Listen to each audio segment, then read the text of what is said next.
Today we're joined by Kristensen, CEO of Audience Republic, an Australian startup which has built a marketing platform and fan management CRM tool for promoters and music festivals. Started in 2016, Audience Republic has not only survived the pandemic, but has grown into a valuation of 51 million. Their traction is impressive, and today we're going to explore with Jared how he's building it all. Jared, welcome. Thank you. Great to be here. Welcome, Jared. So nice to have you on the podcast. I know. It's great to be here. I've watched a few episodes and excited. What's your favourite episode? Look, I definitely loved the one with Michael Chugg. I thought there was some great insights on that one. So I really enjoyed that. Chuggy or the one with Susan and Chuggy together? Both together, yeah. Susan and Chuggy. Yeah, that was great. Yeah, that was really good. All right, let's go back to the beginning. Why did you start Audience Republic? Yeah, well, it all started with me. I was probably 18 or 19 at the time, and I was effectively running this business, promoting music events. And this is back in 2009. And the first artist I booked was an artist called the Bloody Beetroots, and nobody had really heard of them at the time. And they were a very small artist, but just out of pure luck, after I booked them, they completely blew up and became super popular. Completely sold out after 2 weeks. And as an 18 or 19-year-old, I thought, this is easy. All I need to do was just do 10 of these events every year. I'll make $1 million a year. I'll do this until I'm 22, 23, and then I can retire. I'm done. So I rushed to book in all these other artists. And the second artist I booked was an artist called Mastercraft from Canada. They had this song with John Legend, and I just thought they were amazing. And long story short, lost a ton of money on that second one, at least for me. That was really where I had the learnings though around just how difficult it is to actually sell tickets. But anyway, did about 25 events over the space of 3 years. Some did really well, some did terrible. And originally looked into starting a ticketing platform because I thought, how hard can that be? Making all this money, they're not taking any risk. Looked into that. Decided that is a terrible business, there's a lot of great players in that space, and rather than actually helping process the payment and transaction, the really difficult part is how do you actually get people to buy tickets in the first place? And so that's where Audience Republic comes in. We are an all-in-one CRM and marketing platform, and we're all about helping event promoters, and that includes music festivals, concert tours, artists, to help them sell more tickets, and we work with all the existing ticketing platforms out there. So that's where it came from. It's pretty amazing to look at your story because you did write this op-ed and you put it on Medium, and it was, how you lost 20K and you're standing there at that Mastercraft gig going, how did I get here? Yes. To now, like, your clients are pretty high level. Who are your clients? I know that you work with Elton John, who's actually in the country right now on tour. Like, who are your clients? Yeah, so Frontier Touring is a great client, and I believe that would have been the Elton John, also TG, as well as Ticketek have been a great client with us. Untitled Group in North America as well, Live Nation, Avant Gardener, Ambassador Theatre Group, Wakan Music Festival, Disco Donny. Roughly about 50% of our clients are based in North America. About 35% are based in Australia, New Zealand, and the rest in the UK and Europe. Also got starting to get festivals and promoters in the Middle East as well. So signed a festival called MDL Beast in Saudi Arabia, 400,000 attendees, and so it's very much a global business for sure. That's huge. Where are your staff? Where are your offices? All over. Look, we had an office in Sydney, had an office in LA, and one in London pre-pandemic. Of course, nobody was really using offices during the pandemic, so we got rid of those, and we're all remote now. So a lot of our team are based in Australia, but we've got a team in North America. We've also got people in Europe as well, so Amsterdam and the UK as well. So pretty distributed. Is it an advantage now to have most of your team in Australia, considering how bad the Australian dollar is performing? Well, look, it's great if your customers, 50% of them are based in North America. That really helps. Yeah. Look, team members, in comparison to hiring in North America, for example, it's definitely a lot more cost effective here in comparison to the US. So definitely an advantage for sure. And going back again, how did you build out your team and I guess the financial backers of your team? What did building the company actually look like back then? Yeah, well, look, we've raised $10 million in capital in total, but it wasn't like that from the very start. Investors hate music. If you're fintech, or maybe not so much fintech anymore, investors don't like fintech right now either. But yeah, as a music business, investors don't particularly like investing in music. It's typically a very tough space. But look, we have very strong metrics and a very strong growth rate. And really, it just came down to getting some core backers to start off with. Raised our first $500,000, mostly from angel investors who are technology focused, as well as Artesian Capital, one of the larger VC funds in Australia. And that was our first round. It was a really tough round to raise. I think I met with 100 investors and ended up getting, I think, about 15 investors in total. So it was a really tough round. We had no product really, not a real product anyway, and no revenue really at all for that first round. So it was a really tough thing. Fast forward to today, we've raised $10 million in total. Our investors are Artesian Capital. We have 1013 who invested in Linktree and Mr. Yum, Stormbreaker Ventures, Icehouse Ventures, and a great group of angels on top of that as well. You mentioned that, can I just say 15% conversion rate on raising capital, 100 people, close 15 of them. That doesn't sound that's pretty good. Not too bad, yeah. But the legwork would have been hard. It would have hard work, but if you think about it, 15%, that's all right. When you were raised, did you have a technical co-founder at that time in that first raise? So first raise, absolutely, yeah. Prior to that, it was me for about, the first 6 months. I was using a contractor to build the product. I had some guy in Guatemala who did a great job, built the first product for $500 just to prove out the concept. Didn't work super well, but it did enough to at least deliver value. And then, had Jason McLulich join, who's our CTO and co-founder, and he's just an incredibly talented technical co-founder, and he's done an incredible job building such a large product with a pretty small team. And so how do you raise money with a $500 app? I imagine, what was that, a plugin? Like, how do you do that? Yeah, our first product was, if I just remember back to what it was, I have to remember now. So it was the idea, we knew that we always wanted to build an all-in-one CRM and marketing platform. What we knew, though, is you can't build that on $500, and you definitely can't build that either on even $500,000. It takes millions and millions and millions of dollars to build. So really what we did is we built the smallest possible feature we could that would deliver the maximum value. And so really what it was to start off with was making best use of first release, second release, third release discounted tickets. If you wanted to unlock a discount, you had to do a couple of things first. That was the initial idea. And then eventually built our gamified campaigns platform, which is all about pre-sale registration, competitions, waitlists, and it's really about generating word of mouth and building audiences. And that was our second product. So that's where we started. And the focus was just generating revenue from that, proving out the concept, and then showing to the investors that there's a real problem here. And what you just described was the $500 product?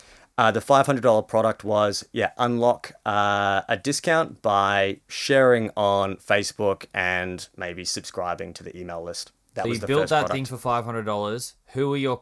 Did you get a first client, or were you just proving the technology? Yeah, so one of the first two clients that we had actually was, at least substantial clients, was Rhythm and Vines in New Zealand. And Stereosonic actually was the second one. Unfortunately, they didn't end up proceeding because of what happened, I think, shortly after that. And they didn't actually end up doing the event after we were planning on working with them. But those were the first two. Remind me of what happened with Stereo? Stereosonic, I think, stopped with the acquisition. I think they stopped Stereosonic back then. So we didn't end up working with them. But it was great to sign them just as a proof point. But Rhythm and Vines, that was another one, and they've been using it ever since. All right, so I just want to break down those early moments. So you spent $500, you built this like MVP product, you managed to sign 2 clients with it. I imagine just yourself hustling, getting meetings and just going, hey, do you want to use this tool? I'll charge you $100 for it, or whatever you're charging. You then took those 2 early case studies of that product, and then you went out and raised some money. You did those 100 meetings then, and you were like, hey, give me funding. I want to build out this product. There are a few more smaller customers, but yeah, those are the most substantial. We probably had back then maybe $10,000 in revenue or something like that. So very small amount of revenue, but could show there was a real problem there, and also the fact that people were willing to pay for it. I think that is super inspiring because the amount of people that pitch me ideas for investment that are just like, hey, I've got this idea, I just need to raise money so I can hire a developer. And it's like, I'm not going to fucking give you money until you know what I mean? Like, what do you mean? Everyone's got ideas. Like, you actually... Proof of concept, please. You actually fucking worked out a way to prove your concept out $500. Now, I'm sure if your idea, you could have, the idea in your head probably would have cost you a couple $1 million, but you were like, okay, what is the $500 version of my idea? Yes, like, what is the smallest version that's going to deliver the most value? Then we use that cash that we generated through that, because we've raised $10 million. We haven't raised $100 million, right? Which, this product, we're competing against platforms who have. And so really we use that cash to then invest in building a more comprehensive product. And we're probably going to ask the same question. Go. Who are your competitors? Yeah, that's it. Yeah, well, look, to be honest, our biggest competitors really don't come from, competitors focused on our industry. It's really more Facebook, Instagram really is where we look at. We look at our market. They're so dependent on Facebook, Instagram, and other paid channels for their ticket sales. These platforms will eventually disappear. We don't know when. It could be soon. It could be later. And so they are so dependent on these platforms. And so getting them off these platforms, at least to a degree, and sending some of that budget to actually owning their audience and not being so dependent on these third-party platforms. So really we look at Facebook and Instagram. That's generally where a large chunk of their budget comes from. And just diverting a little bit of that so they own their audience and they don't have to be so dependent on these social platforms. You do have CRM competitors, though, in other categories. So you've got the broader ones like HubSpot and Salesforce and these kind of things. Really bigger, cross-industry, expensive tools. And then you've got the more niche CRM. So Mr. Yum, you mentioned, they just bought a CRM company and now they've got this hyper-specialized CRM tool for restaurants. So where do you see the potential battlefield going? Do you think all these CRM tools, so Mr. Yum's got theirs for restaurants, and do you think they'll eventually start to build out tools and services like Audience Republic have, and then you'll also do the same to what they've got, and then that'll be a new battlefield? Or do you think people are just going to own their own space? So the way I see SaaS going, which is where we play software as a service, originally, really, there was a company around every feature, and they were very horizontal specific. So they didn't focus on a single market. Where I see SaaS going is actually vertical SaaS, which is building a platform around a specific market. And what that enables you to do is go above and beyond what any other platform can, because you are so focused on one market. You can customize it. You can enable them to do things they just cannot do with any other platform. So you mentioned Salesforce, you mentioned HubSpot, great platforms. We use Salesforce. But we're a B2B business. They're really not designed for consumer-based businesses, which events are designed to target. So Salesforce, HubSpot, very few of our prospects actually use these platforms because, one, designed for B2B, but also, with HubSpot and Salesforce as well, you need to invest a lot in the implementation of these products. You need, we've got a full-time Salesforce person, for example, and that's all they do. So you need the ability to implement it, and you need the ability to support it. Our product is ready to go out of the box, designed for them at their price point, and that's what we focus on. So MailChimp is one example. A lot of people are using MailChimp. They're increasing their prices. It's a really expensive product. It's designed for e-commerce, not designed for events. And so that's probably a platform that we're taking away a number of customers from, and we see a number of event promoters and venues moving from MailChimp to Audience Republic just because we are designed specifically for them. Do you eventually, so you're at a $51 million valuation now, when you're at a $500 million valuation, if you continue this current trajectory, where do you see that battlefield coming from? Where is your threat? Is your threat from Mr. Yum starting to offer services that you guys do and going, hey, some restaurants also do events. We're going to offer what Audience Republic do. Or do you see MailChimp potentially stepping up their game? Because I think the fact that they are, I don't know, I just don't feel like they've innovated too much. No, not at all. So where is your threat? Where is your battlefield? Because eventually you're going to get a target on your head once your valuation gets big enough. Yeah, where's that going to come from? I feel like the target is already there in a way. I remember when we first learned about Audience Republic, we were like, oh my God, this is brilliant. But it just takes one big business to come in and eat it up. And the threat, I think, was there from the start because it's such a genius idea. Yeah, I think what you learn running a startup is your biggest problems don't actually come from competition. And the market is big enough to support a number of different players.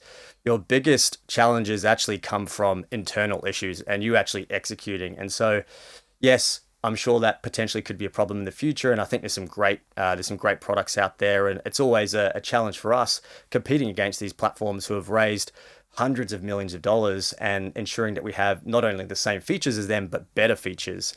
So I think our focus is really about the more horizontal platforms that are industry agnostic, really making sure that we deliver the same value in terms of feature set as them, but go above and beyond. But really, our problems as a startup, it always comes from internal challenges. It doesn't generally come from competitors or external challenges. We've got enough to worry about as it is. I think that's a great way of looking at it too. And I think like when you do have competitors, it just makes you better. 100%. Like we can say the same thing with our business for sure.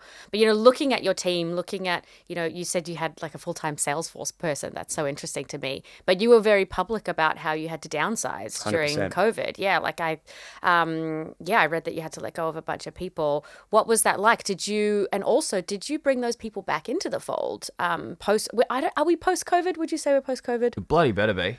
Yeah. I mean, I hope so. Elton John's in the country, festivals are happening, Everybody's laneway's coming up. It feels like we're post-COVID. But have you replaced those roles?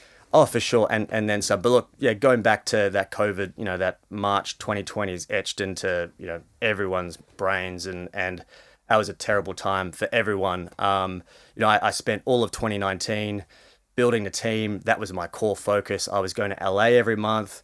London every second month. I got to the end of 2019. I was exhausted, but my focus was building a team. I hired all these incredible people. And then March 2020 happened and we had to make some pretty tough decisions. And part of that was downsizing the team. And so I think we're sitting at about 30 people back then. We ended up downsizing to about 15. So about half the team. And that was one of the most difficult things I've ever had to do because these people are doing such a great job. It's through no fault of their own, but really we had no choice. We had to get through the pandemic and really get to that point of profitability. And we did that all throughout the pandemic. For those 2 years, we were actually profitable the entire time. And so we left that pandemic with the same amount of money in the bank as what we did when we started. And we just focused on product. We had a few choices to make. Do we pivot and go into live streaming like everybody else did? Do we go and do other things? And what we knew is events would come back. It was just a matter of time. And so we spent the whole time in the pandemic building the product and making it better. And we came out of the pandemic with a much better product.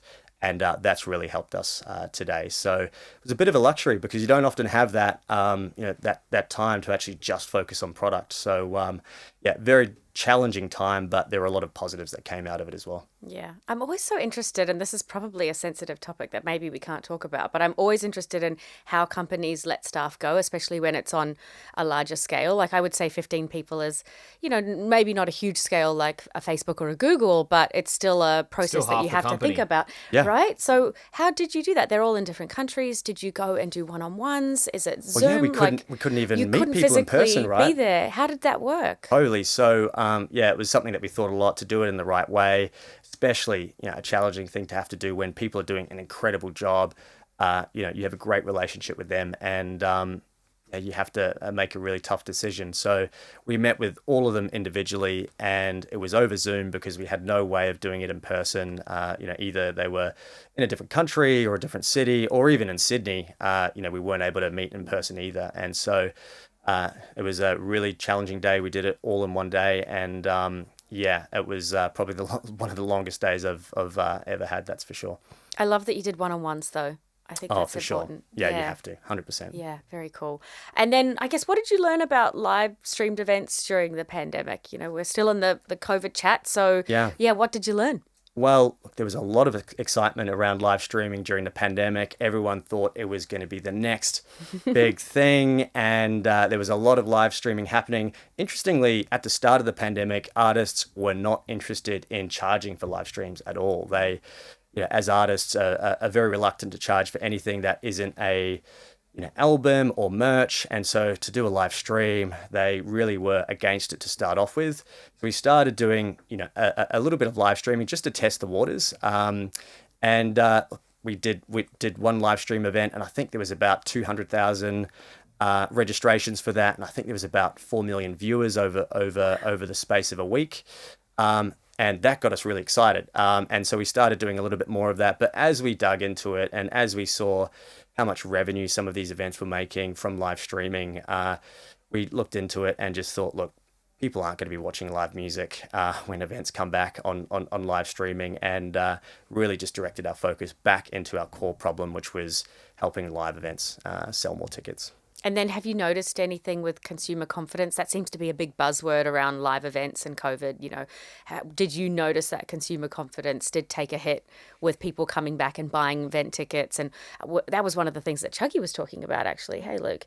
It's like buying tickets late and everything like that. In terms of now or during that kind of pandemic period? Let's compare the two. During the pandemic period, what was consumer confidence like, and how do you feel like that's made a shift and it's come back?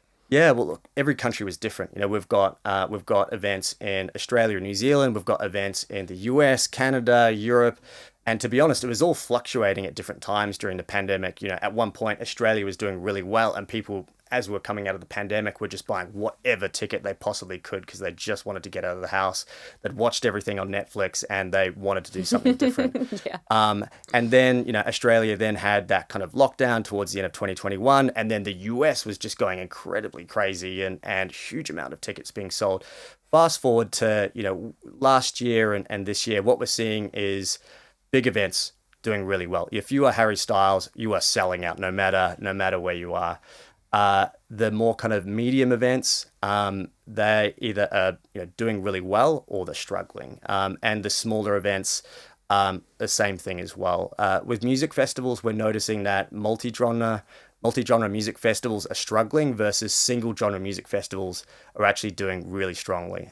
So yeah, interesting to see how the market's kind of trending. But look, people are buying as many tickets as ever. I think the great thing about the live music market is, when times are good, people want to have fun, and when times are bad, people want to escape. And so I know I was running my music events in 2008 during that recession period, and that was one of the most vibrant times when it came to the most music festivals, the most music events, and a lot of things were happening back then. So there's a lot of talk about upcoming recessions in the second half of this year, and look, we'll see what happens. But music is generally looked at a cheaper alternative to more expensive things like travel and things like that. So we're really excited for 2023. People are buying as many tickets as ever, and I'm excited for the year. Yeah, music feeds the soul. 100%. Even if we do go into a full-blown recession, people are going to need that as a form of 100%. escape. Yeah. Is there a weird correlation between if a festival is struggling that you kind of make more money from them as a client? In terms of, and let me explain what I mean by that. You've got a festival that's doing well. They might buy a 10 grand package off you, 20 grand package off you, whatever. They run their systems. Festival sells out. No worries. Another client who might be like, I don't know if I need Audience Republic, or I'll just do a $1,000 budget or whatever. Suddenly their festival's not working. Do they come back to you and go, all right, fuck, we need your help? And so you actually see more revenue out of the festivals that are less successful than the ones that are?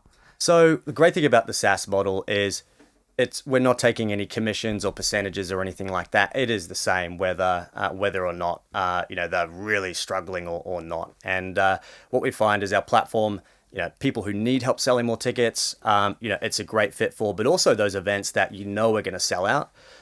It's even more effective for those because they can use these high demand events to build audiences that they own. So then they can then utilize that to drive sales of the other events that might be maybe more struggling. But to answer your question, the fee is exactly the same, whether they're struggling or not so much. So how do you charge? Explain the model. So our product, it's a SaaS model, and so we charge an annual subscription fee based on the number of contacts. There's a few different plans. So we have email marketing, we have SMS, we have advertising capabilities, segmentation, reporting, insights, and we also have our gamified incentive process called the Campaigns platform, which is all about pre-sale registrations and leveraging key moments to really amplify announcements like pre-sales and lineup announcements to build up an audience that they own. to help them sell more tickets, both on the pre-sale, but also the general on sale. And so that's our product. So we charge an annual subscription fee based on the number of contacts. If they want the campaigns platform, we charge on a per event basis per year on top of that. Jared, how big can Audience Republic get? What's the addressable market? Yeah, I mean, that's the thing that we get really excited by. The digger we deep into this, the more we dig into this market, the bigger it gets and the bigger we discover it. There is a ton of independent promoters out there. There's a ton of independent venues out there. And our focus right now is music, but also there's a ton of other types of events as well that we're working with that are outside of music as well. Sport is a big market for us, which we will be going into more and more, as well as other segments. So yeah, music is very much a core segment, but adjacent to that are a number of others. You'd do comedy with Live Nation too, wouldn't you? I will have to, I'm not as close to the sales process as what I used to, so I'll have to check on that. But comedy is definitely something that we do for sure. And we've had a lot of success with comedy. We also work directly with artist managers as well, directly with the artists, whether they have an event or not. Artists use our platform to help store their audience. They use our email marketing platform, our SMS platform, and there's a number of other artist-specific features around releases and things like that, album launches. So artists use our platform, as well as talent agents.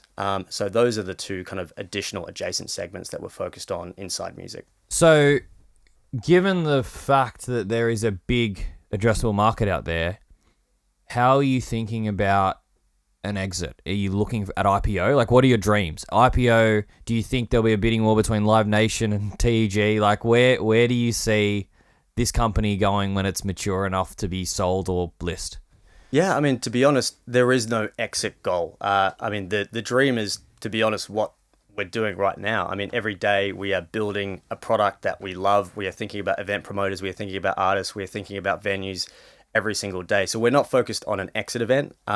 It's really about building a sustainable business. We are very capital efficient. We're not one of these businesses that raises a ton of money and wastes money. We're so focused on solving this problem. I could be doing this for another 10 years, 20 years. I don't have a timeline on an exit event or anything like that. It's just about building the biggest business we possibly can and adding the most value we possibly can. That's an awesome PR answer. But what questions, like what conversations are you having? Because I imagine you're going to talk, and I know these guys, right? You go and talk to these big players about onboarding them as a client. They become your client. They're spending with you. And then you're also raising money. So are your clients also your investors? And then are there conversations about, potential exits or increasing their position? And like, what is that dynamic like between people on your cap table who are also your clients? Yeah, so generally we don't raise money from our clients. Our focus is raising money from technology investors. Our team have fantastic connections in the space. They have great domain expertise when it comes to music and events and things like that.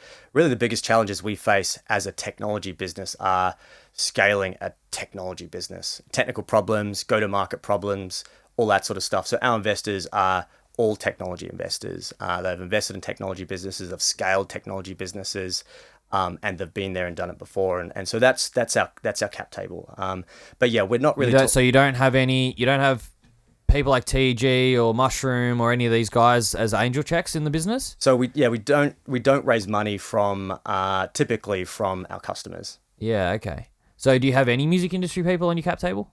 At this time, I'll have to think back to the cap table. I think we definitely have people who have experience in the music industry. For example, we actually have a number of early Spotify employees, for example, who were there in the early days building Spotify. So they still have a connection to the technology industry, like Nick Engel, for example, who was very early on at Spotify. That's genius too, because you were talking before about how it's hard to get investors onto music, and then there's your crossover. It's music tech. They're the ones that get it. Yeah. 100%. You mentioned your technical co-founder who came over from Gamers Group. That is always the biggest challenge for somebody starting a business who is not technical themselves and they want to raise money, and everyone they try to raise money from, they're like, well, you don't know how to build and you don't have a technical co-founder, so I'm not investing. And then they can't convince somebody technical to come on board. How did you find a technical co-founder, and what inspired him to be involved? How did you meet him? How did you convince him? Talk about that. Yeah, so I was going through a accelerator program called Slingshot, and effectively they gave you some cash and took you through a process around getting your business investor ready. And Jason McLulich was doing a separate business as part of that accelerator. And what he learned through that process is he doesn't want to be a CEO.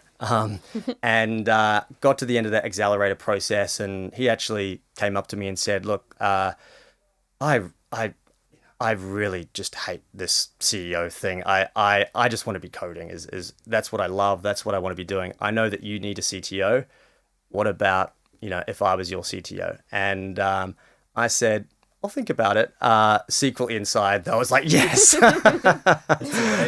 And so he's been with the business ever since, and he's done an incredible job.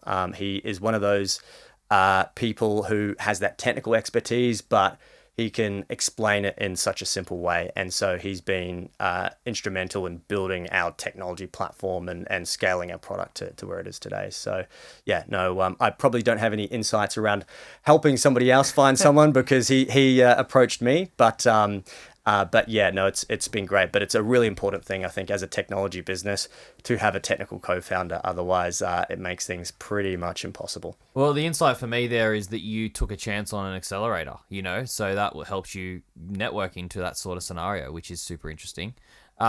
You mentioned you were profitable. Are you still profitable as a business? So we were, but we're now at a point we are really ramping up. Yeah. And so we're expecting to hire another 40 hires this year. So we expect to be about 80 people by the end of the year.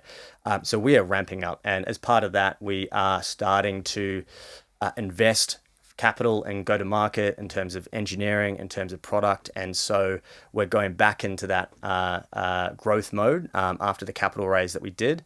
And yeah, we're really excited about the year. But the way I run the business is we are very capital efficient. We can get to profitability at any point by just tapering off our hiring plans. That's really interesting. And that makes yourself, like, if there is this recession, which is hard and which is harder than we expect, and you can't raise money, when are you looking to raise next? Look, we have no timeline. We are not dependent on outside funding. We expect to raise money in the future, but we don't depend on it. And so we run the business like the last round will be the last money we ever get. But at the same time, because we've been so capital efficient our entire existence, we've actually been receiving more inbound than we ever have from some of the top investors in the world. And so keeping those relationships, we're not raising right now, but our focus is just building a business that is capital efficient, high growth, that investors want to invest in, particularly where there's so many other SaaS businesses out there who are just losing tons of money. They're maybe not delivering a huge amount of value, and they're super inefficient in what they do. Jared, I've been watching you since the very start of Audience Republic, I think, and I'm super proud of what you've built. I'm like pumped about it. I'm inspired by it. You should be super proud of yourself, and so should your team. Can I ask one last question?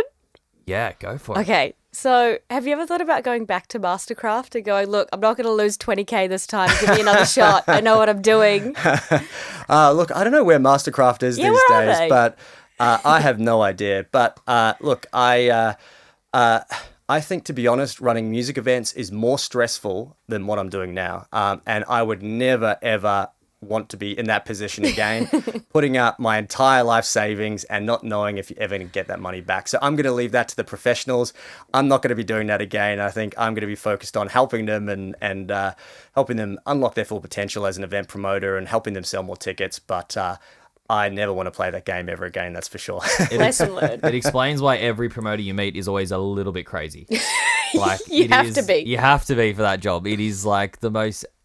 I always used to say, and I still do, I say management in the music industry is the hardest job in the music industry, being an artist manager. But that's probably a lie. I would probably say promoter. I mean, maybe the skill is more. I don't say promoter as much because the skill is a lot more niche. It's like it's very narrow. The reason why management is so hard is you can get fired at any minute. You got to be an expert on a million different things. It's fucking chaotic. That's why I champion that.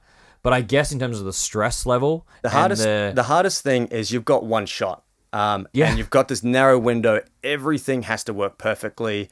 At the same time, you're putting up all this capital. You don't know if you're going to ever get it back again. And so just that stress, refreshing your ticket sales every 3 minutes and not knowing if you're going to lose it all or make money, and just that narrow line between success or failure, that is just so stressful. So, and the stress of a vocal community, Yes. like with a manager, your artist can be annoyed at you, but it's probably over email or a passive aggressive text. You're a promoter, you've got a Facebook group that's been started against you. 100%. And I think Legit. I think these event promoters, there's I think not that much appreciation out there in terms of just how much risk they're taking, how much they're really contributing. But they also at the same time, when things don't go well, get a lot of negativity as well. So yeah, it's a tough game, that's for sure. As a promoter, you can have 3 good years in a row. You can make $1 million each year. You are a millionaire. You are loving your life. You are king of the world. And then the 4th year might go bad and you might lose $3 million and you're back to square one. Yes, It's Big risk fucking for all. mental. I had one promoter once. I was telling a story about how I lost $20,000 in one night, and he said, "Jared, that's nothing. Talk to me when you get to losing $1 million in one night. Then come back to me." Come back to me with your sob story there. Exactly. Jared, you're a legend. I can't wait to see you hit your milestones as you go, and I look forward to seeing you as a unicorn founder one day. Congratulations. Thanks so much.